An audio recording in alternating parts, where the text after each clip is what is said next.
Welcome to M&A Science Live. Putting together companies is complicated and taking them apart is even more complicated. In this podcast series, we interview leading M&A practitioners to learn lessons from their experience. Learning proven techniques is key to optimizing your M&A practice. If you're interested in keeping up with the latest from M&A Science, visit mascience.com and subscribe to our newsletter.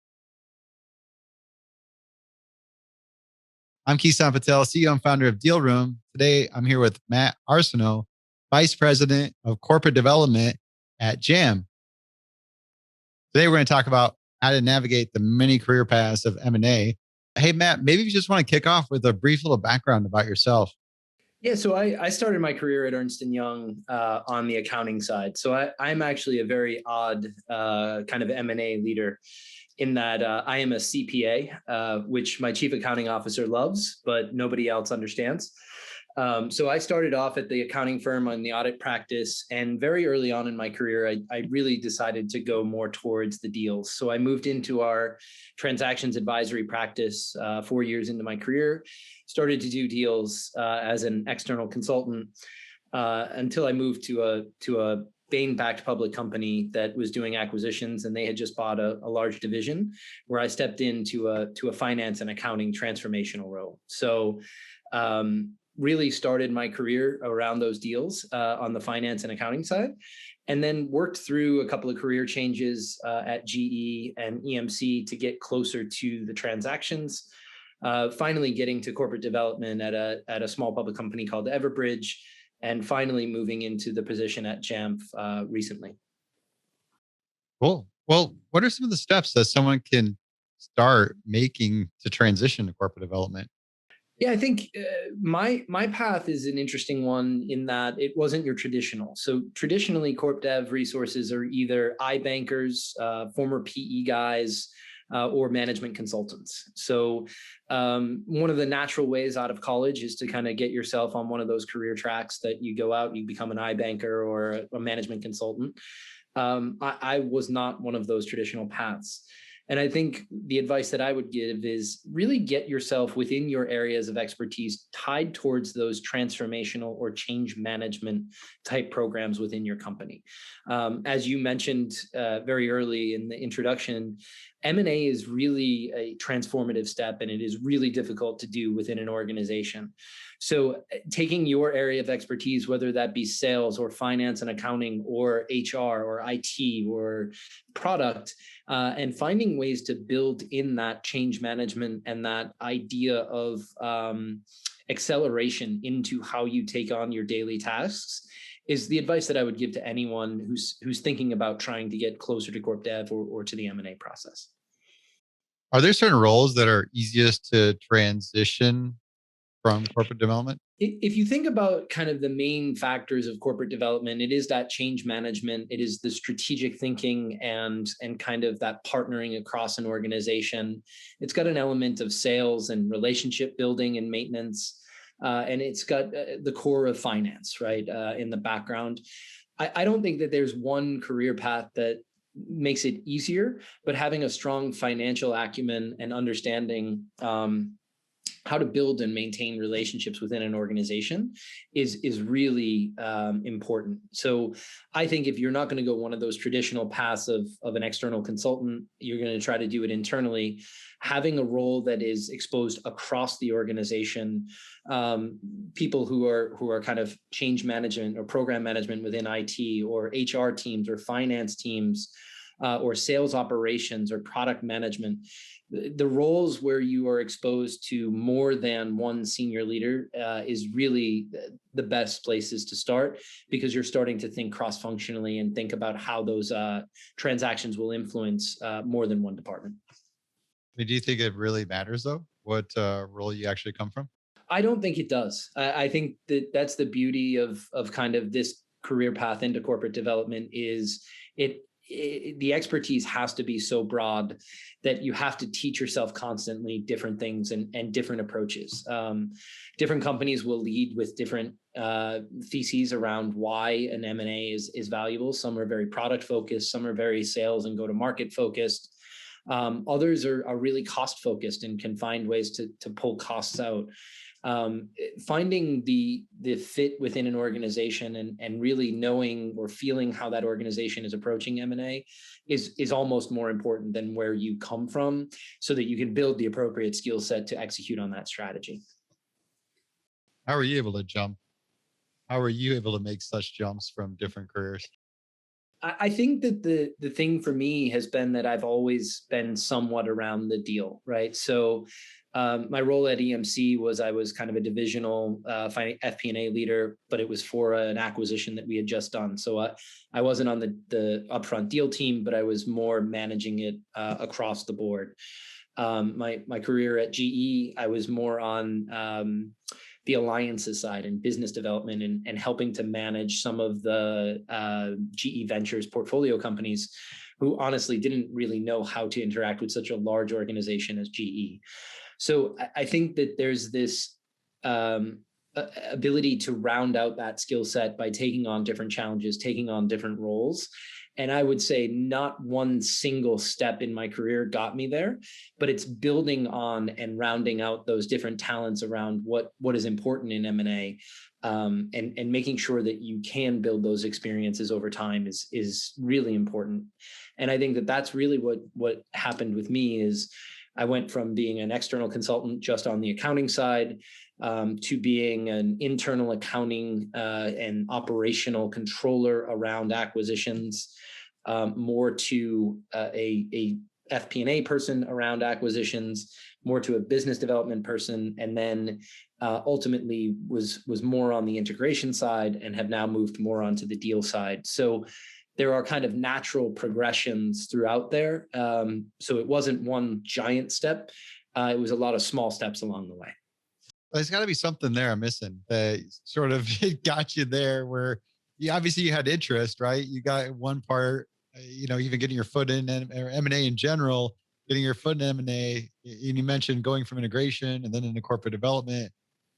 I'm kind of curious what that sort of path looks like and thinking, and you got to have to do some level of influence to sort of get that opportunity. Yeah, and I think again, a major part of the corp dev job is sales, and part of that is selling yourself, right? And saying, hey, I can do this. I've been around it. I understand it. And finding someone who can believe in you. I think that that's a really important thing along the way, is having a mentor or two who understands where you want to get to and can help you round out those pieces. I had a really strong mentor while I was at GE, and a really strong mentor at Everbridge that really helped me understand what are the pieces that I was missing. And so that's really important too, is whether it's someone within your company or someone that you can meet, don't hesitate to reach out to people. The corporate development community is really a small community.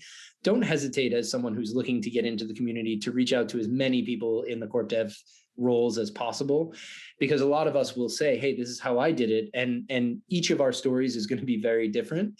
And being able to understand what you're missing and get that mentorship is really, really important.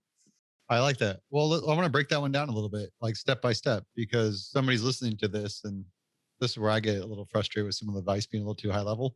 And it sounds good, right? Getting the mentor, and hey, I can go on LinkedIn and I'll connect with you, Matt, and say, hey, I'd love to just hear a little bit. I'm interested in corporate development as a career path. What maybe goes beyond that in terms of some practical steps to frame relationships as a mentorship and making sure you're getting value out of it, and it's also good return for the other person?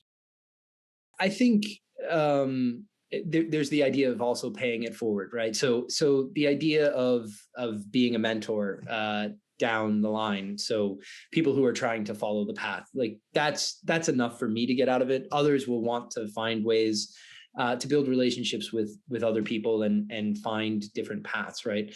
But that's one of the things about corporate development that is interesting, is every conversation with someone outside the company is an opportunity to learn more about a different space, a different approach, or a different way of thinking. So I think as you reach out, detailing what you have to offer or where you are in your career is important, because it will help set the tone for the conversation, right? And not just doing it in a way where it's, hey, can you get me a job on your team? It's more, here's where I am, this is what I'm thinking about, this is where I can be, and give that mentor an opportunity to give you feedback and think through that feedback.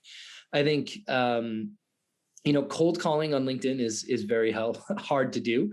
But I think that that's another skill set that is important in the corp dev world, right? So how do you approach that message on LinkedIn? How do you approach that overall idea, right? If you have a contact in common, it's always easier. If someone's at your company, it's always easier. Because there's a mutual way to say, hey, we both work for a company. I really want to learn about the process of M&A. What do you do, Matt, on a daily basis? It's really easy to take those phone calls from someone at your own company. But there's also, alumni networks or relationships that you would have of mutual connections. Leverage those relationships as a way to learn a little bit more if you can.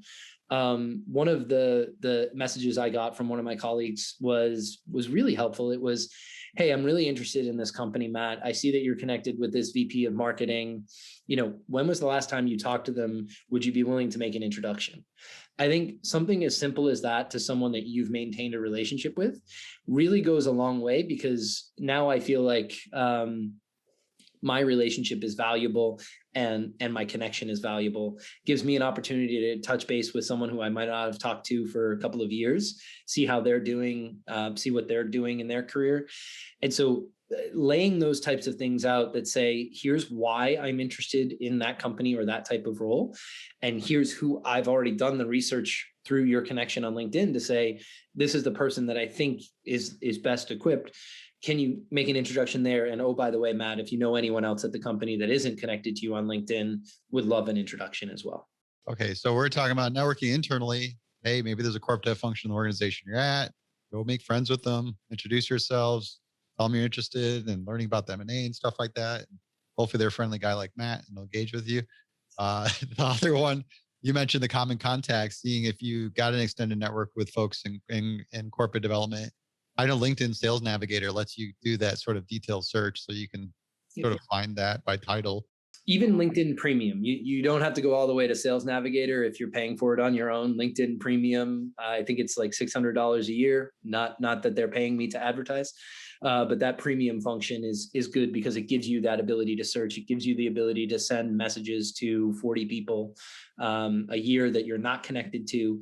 So it does give you some of the tools of the sales offering, but isn't as expensive as the sales offering.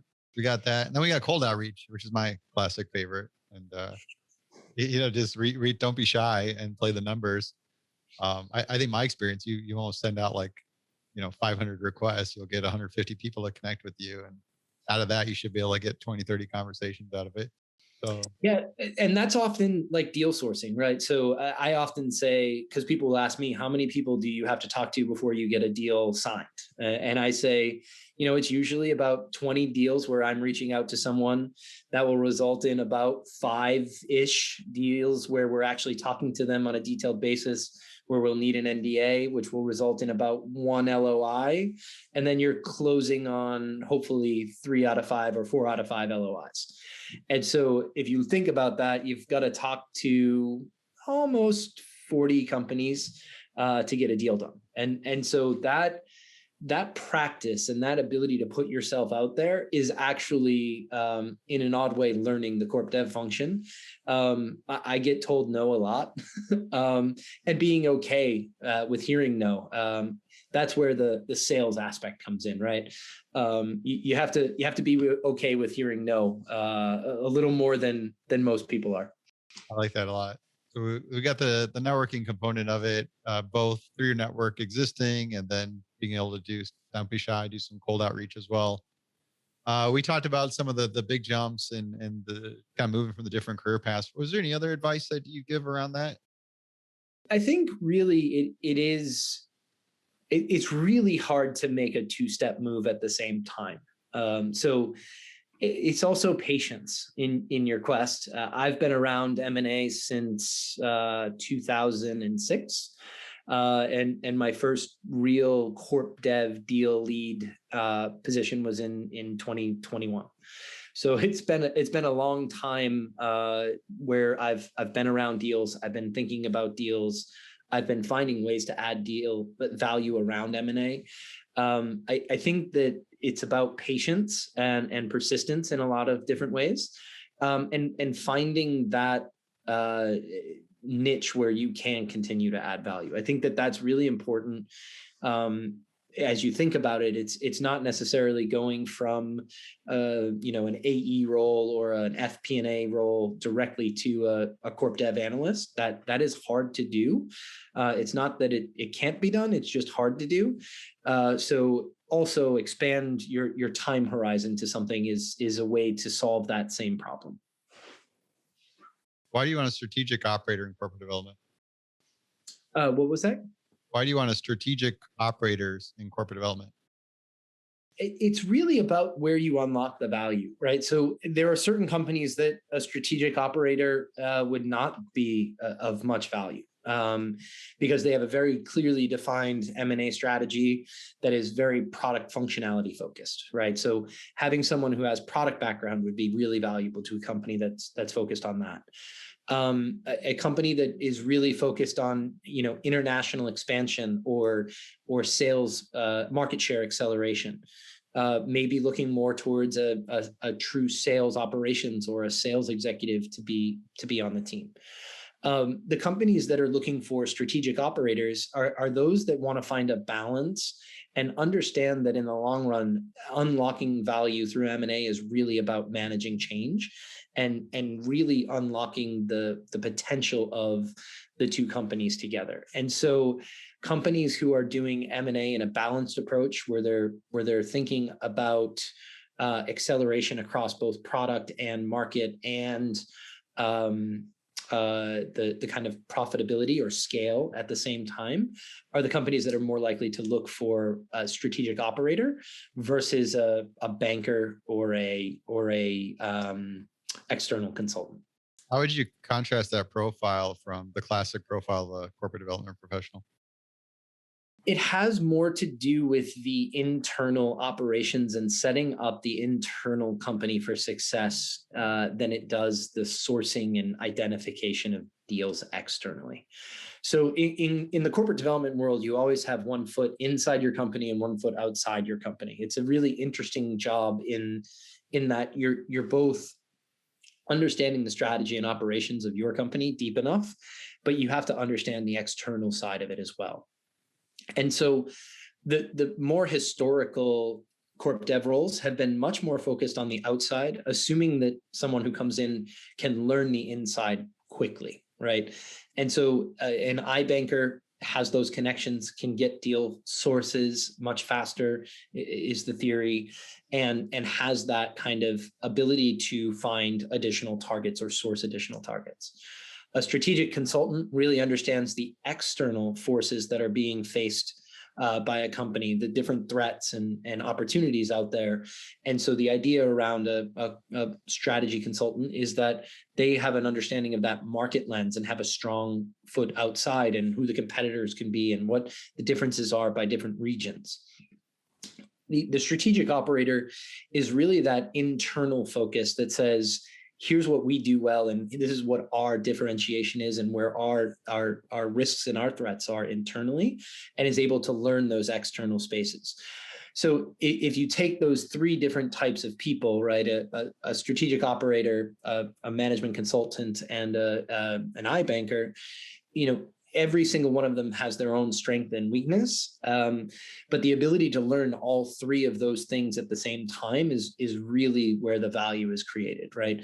Someone who can learn how to source deals, someone who can learn how to understand the competitive landscape and what are the points of differentiation in the market, and somebody who can learn the internal processes is really when you get a valuable corporate development team that can really partner with the organization to think about acceleration of roadmap, acceleration of scale, and can be that additional tool to the organization. Sounds like that diversity is really key. It is, and that's where being a part of the broader management team is also really really important, right? So I've said to my team and my peers, a corporate development team of 1,500 is way better than a corporate development team of 1 or 10.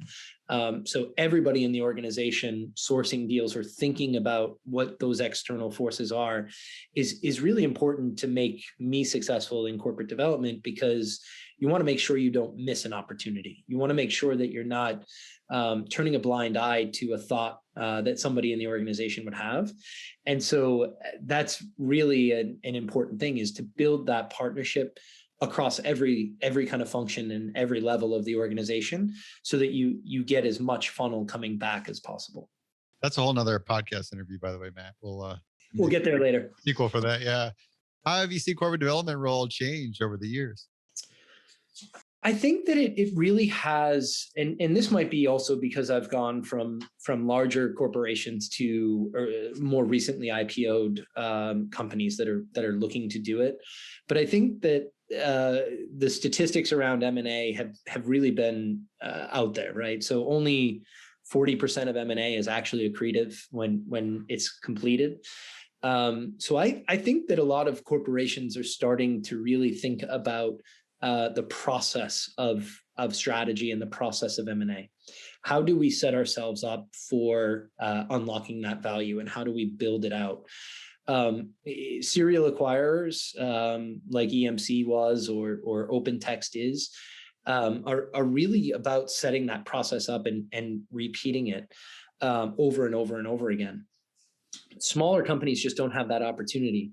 So I think what has changed in M&A over the last couple of years of my experience is really that focus on that change management and that transformational step, and helping to understand how the different pain points and growth points within the organization can be accelerated by M&A.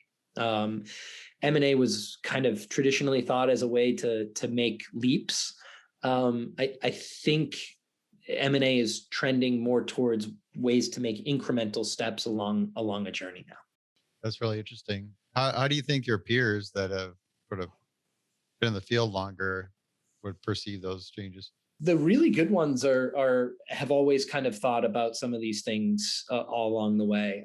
One of my clients when I was at Ernst & Young was SAP, and very early in my career, Arlen Scheckman, who's now CFO at Citrix, said to me during a project, M&A is not a strategy in itself, Matt. M&A is a tool of strategy. And I think that was a really important thing for me to hear early in my career is, just buying growth or just buying companies isn't in itself a value creator. It has to be a tool of a plan. It has to be built into that process of strategy. And so I think the companies that had already realized that and had implemented that, for people who have been in the field a long time, are understanding that. And I think that is really coming to fruition because with all of the money out there with SPACs and with different PE firms, finding a deal isn't as hard as it used to be, right? The internet and Google searching, you can find the companies that are out there basically across the world. It's really understanding which one fits in the organization. And that's the thought process that even some of the longer standing M&A leaders have been thinking about for a long time. But the idea of fitting it into the strategy and building that plan around strategy, that's really where the forward-leaning M&A teams are. How have operational capabilities affected corporate development? It should inform the targeting, is how I would say that. I think operational capabilities, strengths and weaknesses are opportunities to identify things that will help. So if a company is really, really thinking about things like FedRAMP or other security certifications, now when you're sourcing deals or you're talking to companies, understanding where they are in their FedRAMP or in their certification, ISO certification process could become a benefit, right? Because it will help accelerate that. I think that it is really important to understand where your organization is and each of the functions within your organization in order to better select the targets and build on that idea of accelerating roadmap. When I say accelerating roadmap, it's not just the roadmap of a product, it's the roadmap of the HR team, right? Are they worried about diversity and inclusion? What is the focus on? Is it internal momentum? Is it hiring? Where are they in the process, right? As you start to think about each of those functions and where they are today and where they want to be in 12 months, 24 months, 36 months, now you can start to identify how different targets will fit into that plan for each function. And you're never going to find a target that does everything. But you have to understand where it will have that strain, and you want to make sure that you're not straining the same operational team over and over again, or it will just become a burden on the organization. What do you think about the future of corporate development? What's that going to look like? I don't know. I really hope that it becomes a bigger piece of the overall puzzle. And I think what we're seeing in the public markets right now is that more and more companies are trying to do M&A, and they're really trying to find ways to get that inorganic growth or that inorganic capability and accelerate it. The idea of corporate development being that tool to take things that would be 2 or 3 or 4 years out and accelerate it to today, that's an exciting idea across most of the management teams that I talk to. It's just the multiples and the valuations that are out there are really quite rich right now. So making those bets really is putting some rigor around that process and building that out. So I think that corporate development is going to become more of a operational enhancement as opposed to just an adjacency or a market leap type strategy. Simply because the expense that's out there now and the multiples that are out there now are kind of forcing people to think about the overall risk that they're taking in each transaction. Would that come back to just managing some of the organic growth within the organization? Yeah, and really understanding how the organic and inorganic growth play off of each other, right? So simply buying a competitor in a space to accelerate market share, the market is thinking about that. They kind of understand that you're just accelerating that growth. Unless there's a story as to why that matters, those kind of market share accelerators or core product tack-ons, those have become less of an interest to investors. Versus that adjacency, but you have to be able to explain why you have that authority to step into that adjacency. And I think that that's where a lot of this operational side of M&A has really started to build out of. I want to get back into the sort of marketplace around opportunities of M&A. I feel like there isn't enough exposure around career paths in M&A. Everybody defaults to banking, and obviously corp dev is one that there isn't an undergrad degree for that I know of. Nope. So there isn't a master's degree for it.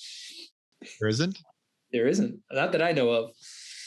Maybe there should be. Maybe we got the M&A Science Academy. I don't know if you know that's like been the initiative since last November to start this online school. Maybe that's we got to do the school for corp dev. And I think that that's the interesting thing here, right? Is because corp dev is really across multiple disciplines, right? The colleges will teach you finance, so they'll teach you marketing, or they'll teach you kind of the strategy elements, right? And you can get a master's, an MBA even, or a master's in finance, or a master's in strategy. But it's really the idea of putting those pieces together. And that's where corp dev is an interesting thing, is a lot of it is learned kind of in the company and on the job.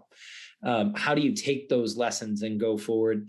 It's not like getting a master's in derivatives pricing and then being the best derivatives trader because you're better at the math than anyone else, right?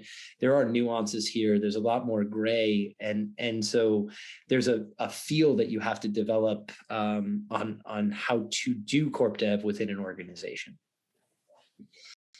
Okay, I want to use you as an example. Yep. You're hiring for, I don't know, what do you have any M&A roles coming up?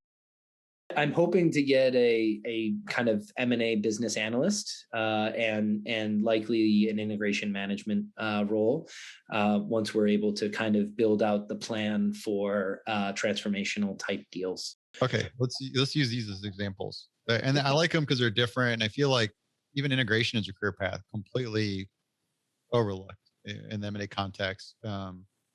So if as a young applicant coming in and really striking to get into the field, I want to make a good impression on you. I want to come in and try to create this undeniable, compelling reason why you'd want to recruit me and bring me in. How do I do that? I would hire you tomorrow if you want to be my analyst. No, not me. I'm just the young. We're role playing. I'm the young guy. Honestly, I think it's the approach that you take. Obviously, you have to have some level of background in finance or strategy or one of the major strategic initiatives that we're looking at. So in my company, product and product roadmap is a focus area. So I could see someone with a product background that has an idea of the profitability of a product, right? That would be kind of fit for that type of role. Someone with an FP&A or a finance background that wants to learn more about strategy and wants to learn more about how the different departments interact. I could see fitting into that role. I think that the key, if you are someone young and you really want to learn, is more about what do you know now, and your resume will tell you that. But the first couple of conversations have to be more about what you want to learn. Where do you want to go? Like, why is it corp dev that will get you some of that knowledge and some of those next steps in your career? Because it really is something. I talked to someone from our organization recently who said, I love the idea of strategy. So what do you do to help build that strategy? And I said, well, strategy is really a team sport. The board is involved. The CEO is setting vision and tone. How do you set deal strategy is always a moving piece with the different contributors that you have. So one of the things that I definitely look for in someone who would want to join the team is their ability to team and influence and interact. So I think that a lot of the folks who would come into that analyst type role, I'm more looking for cultural fit and confidence and ability to talk across different topics and different teams, even ones where they would be less knowledgeable, to get a sense for how that person would interact with some of the senior leaders. Some ability or history of interacting with different senior leaders is also important. Because you got to take that feedback. You've got to be able to communicate them in the ways that they're used to. So I would say it's be confident in what you do know and present that. Show an eagerness to learn something new that's in the different fields of corp dev, and show either an ability to or a history of interacting with senior leadership.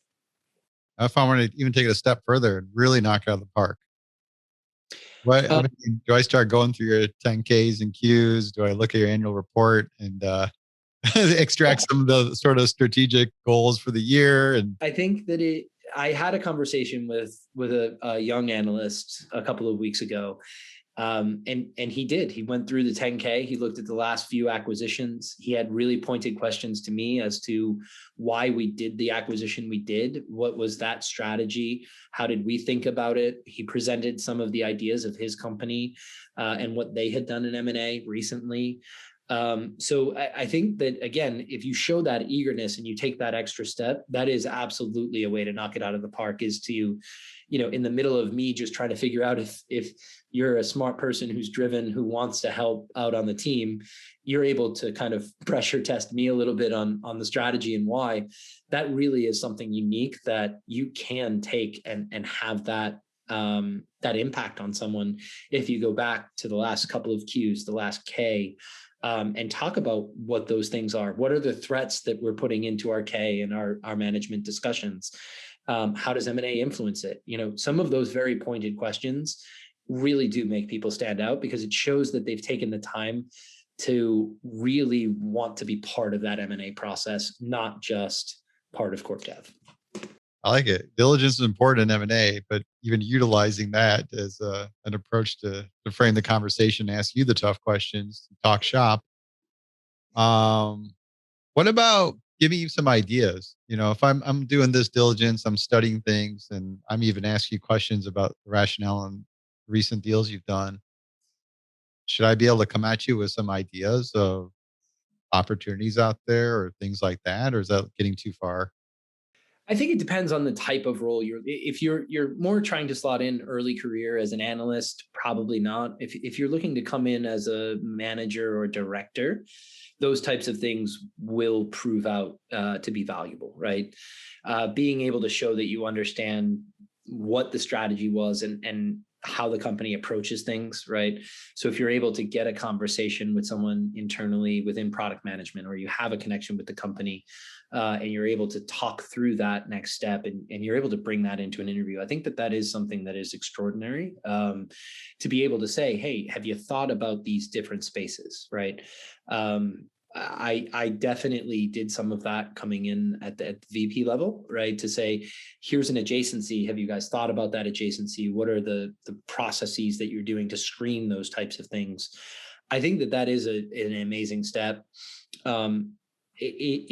It does show, you said the diligence side of it. It does show both the diligence and that ability to have that understanding of a strategy into an adjacent market. And so that could be a huge home run. Again, someone who's looking for an analyst job, that shows a lot of initiative. There's probably a little bit of risk in doing it that early if you don't have the steps to understand. But as you get up to the VP level, you certainly should be thinking about those things and presenting them in an interview to the team to say, hey, here's an idea I have. Can you explain to me if that would work in our team and why or why not? These roles tend to be pretty competitive. They do. They do. Anything else to stick out ahead? I feel like sometimes it's a little regionalized. I feel like a lot of the Bay Area stuff is very much like a who's knows who type of. Right. The corp dev community is, and I wouldn't say it's necessarily regional. There is some motion coast to coast, but there are certainly groupings, right? So within industries, especially. So at Jamf, I've been able to meet folks from the Apple community and who are doing Apple type transactions. As a security player, I was able to get into a couple of different security firms and meet their corp dev teams. I think that there are these kind of pods where you're facing similar problems, right? And so I think that is also a thing that underlines that area of interest and can be a little bit more targeted. So if you're coming from cybersecurity and you want to be in cybersecurity, start to build your brand across the different leaders in cybersecurity. If you're in retail and you want to get to e-commerce, right? Build out that e-commerce portfolio. And again, I think that it is really about that networking. In this most recent job search, I changed jobs in December. I want to say that I applied to somewhere around 45 jobs through LinkedIn and various different online portals. I think I only got 2 interviews out of that process. I did networking where I was talking to people through my network that I knew. And I think I got 5 or 6 interviews that way. I think really taking the time to do the networking, get through that original screen where they're just screening your LinkedIn profile or your resume automatically, is a piece that I would say would help anyone stand out. So, just applying to a position online is probably not the best way to get a job. Always follow up with a phone call to somebody in the department that you would think would be the hiring manager, or an email or a LinkedIn message, because oftentimes those resumes are at least looked at by those teams, as opposed to the online portals where I may not even get a copy of the resume because it's screened. The head of corp dev. What's that? Hit up the head of corp dev. Yeah, or any of the VPs on the team, or any of the senior leaders at the company. I want to go back to your integration person. We did just get a question on the. Do you want to do that now? Yeah, you can grab that one. Okay. So the question that was posed is, how important is global M&A experience in an M&A strategy role? And I think that really depends on the company and their strategy. So a US-based company that's looking to expand in Europe, you have to have some experience doing deals in Europe and understanding what it is. A US manufacturer that has a roll-up strategy for other US manufacturing plants is a very low. So I think it is both industry specific and almost company strategy specific. But I think that having international exposure and understanding the difference of doing a deal in Europe versus Asia Pacific versus Latin America is important for larger corporate development teams, multinational companies. So if you're looking to get on a team that's more of a multinational corporation, having international exposure and international understanding is probably of medium or high importance. But again, I think that that's very industry specific or company specific. Makes sense. All right, back to the integration person. Oh, yeah, the integration. So we talked about making the good impression with corporate development roles, and I'm curious around the integration stuff, because sometimes it's initially the corp dev lead that hires an integration lead. And I'm wondering, what's your perception and how do you make judgments on who's the right fit when hiring somebody on the integration side? So this is where I've had to hire a couple throughout my career. I've worked on the integration side too.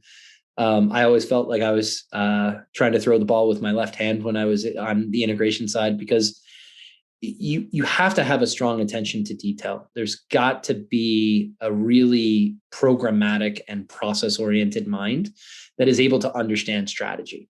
The more typical corp dev roles are strategic minds that have an operational kind of footprint and can learn operation, versus the integration role, which is a little bit of that counterbalance that says, here's all the problems that we will have, how will we deal with them, and get to a level of detail that is really quite important to the overall process.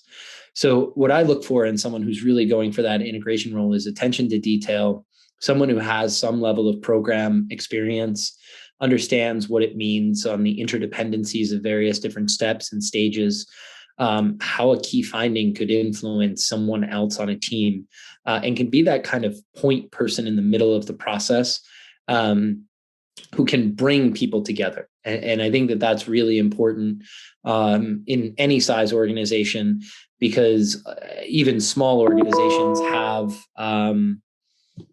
more silos between the functions, right? So a legal team that might find a problem with an employment contract may not know the person in HR that is supposed to be dealing with all of the employment contracts or the new employment offer letters. Those interdependencies and having somebody who's able to understand and interact on both sides of that problem is really, really important. How do you test for that? By coming through a couple of different conversations that say, hey, if we're in diligence or we're planning for integration, how do you think about this type of issue?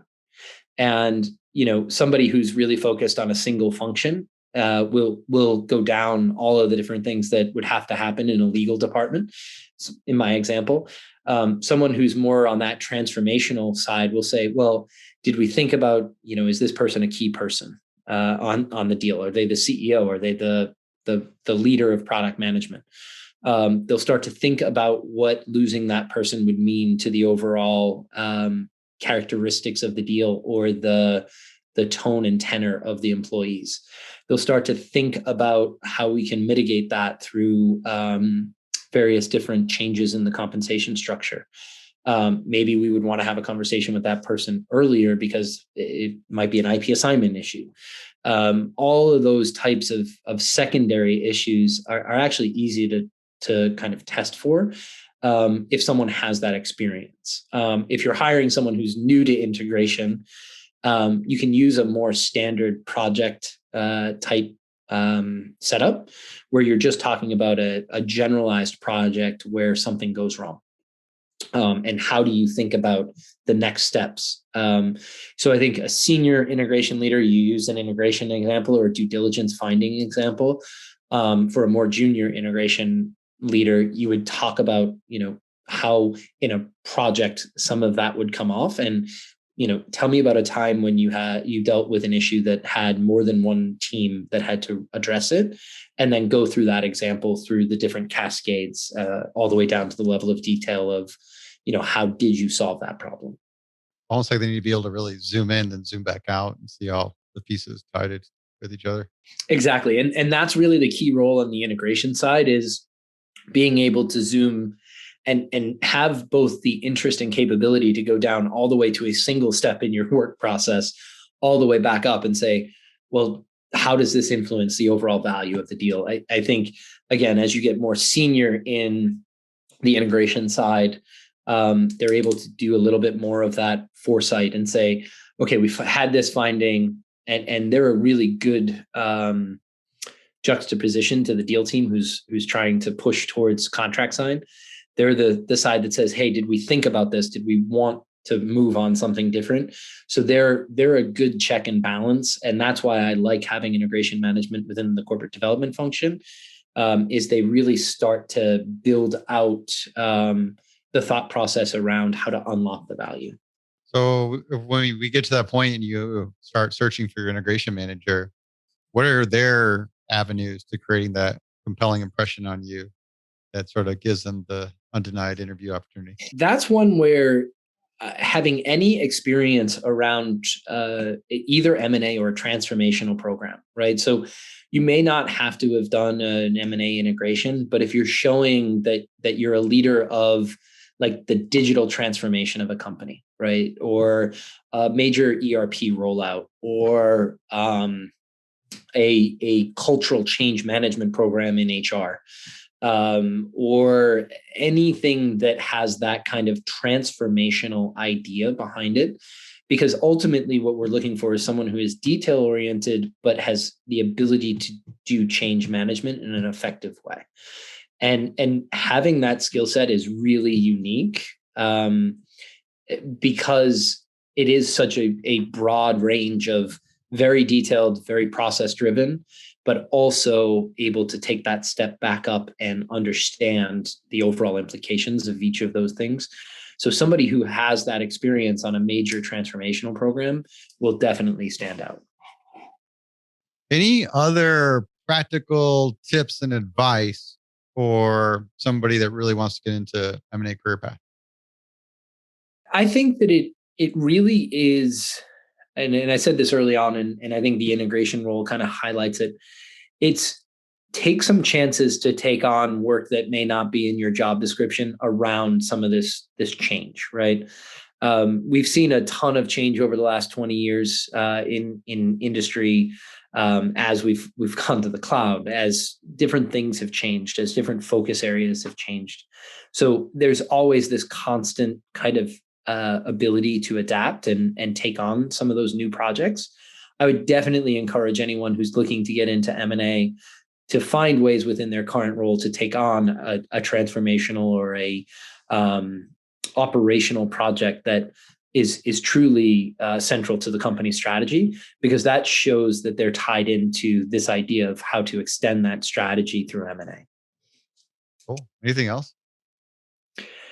No, I think the other thing I would love to say is anyone who's listening now or on the podcast, don't hesitate to reach out. I think 2 people already have on LinkedIn. I'm very active because I believe in building the community. So I am here as a resource for anyone now who's listening or online. And if you guys have any follow-up questions at any point, just shoot them to me on LinkedIn and we can have a follow-up conversation. that leads me to one thing I want to ask you before I get to my last question. I feel in this industry, I noticed that this job sourcing is highly inefficient. It just, it is, it boggles because it's not, all the stuff isn't on LinkedIn. You have companies that may hire internally first or take a pass at that, which makes a lot of sense when we talk about some of the strategic operational views.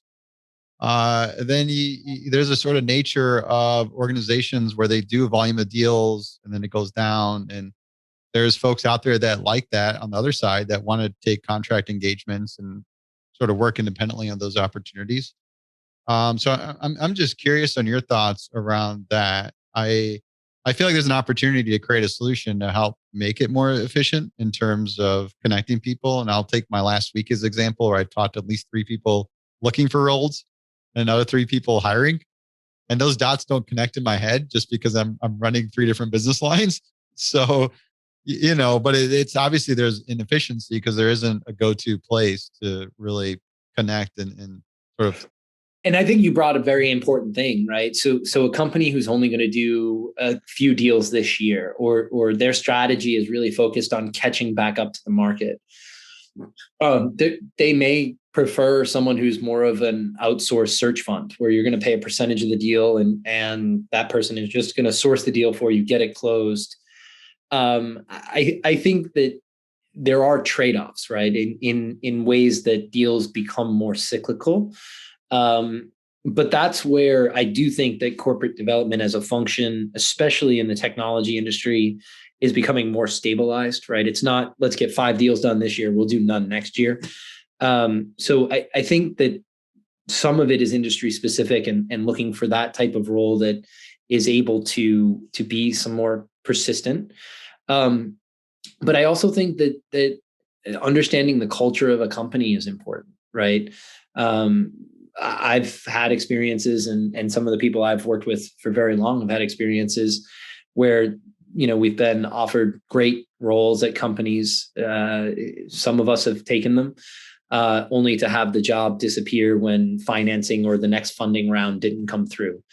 And so I think that some of the lessons that we have on diligence of other companies as you're taking jobs, taking the diligence and understanding, what is that strategy? What are you stepping into is really important because especially someone making that leap into corp dev, you want to make sure that there's kind of that persistence in deal flow and a internal focus and an internal strategy. Or you can get subbed out pretty quickly if the deal flow or the deal strategy changes quickly. How do we solve this? Just general. The general inefficiency. I hate to say that you said the regionalized or the industry focus. I think that some of the way that it is solved in the marketplace is the continued conversations, and kind of the knowledge of who's in the space, right? Which is really hard for somebody who's trying to get in the space. And I think that was one of the things that I struggled with getting my first corporate development role. Was when you reached out as just a finance guy to someone, they typically would have 4 or 5 people that were corp dev analysts, or somebody that another leader of corp dev knows that is in transition or looking for something new and exciting. So I think breaking in the inefficiency is strong. I think it's building into that network that gets you to eliminate some of the inefficiencies. But I do think that that there is an inefficiency in some of this stuff because, again, the M&A life cycle, the deal life cycle, the deal flow is so variable that there's a lot of churn in the community as it stands, and solving some of that through an M&A specific type community would be interesting. I think you had a good point there. I'm a part of a few, and I noticed that it tends to be a lot easier to get exposure and get a sense of who's hiring and maybe have some inroads that way when you are part of a community. I've even seen it from prior alumni I've interviewed where they've sent me thank you notes and said, "Hey, I ended up getting this new role, and this was a big thing that came up was the podcast I did with you and on M&A Science." But so I think that community piece is there. We're always trying to encourage it too with Can you create some content? We got that library of M&A plays. Can you write like a little technique thing and sort of share Yeah. something you learned with the community, which I think builds your profile up professionally for that as well.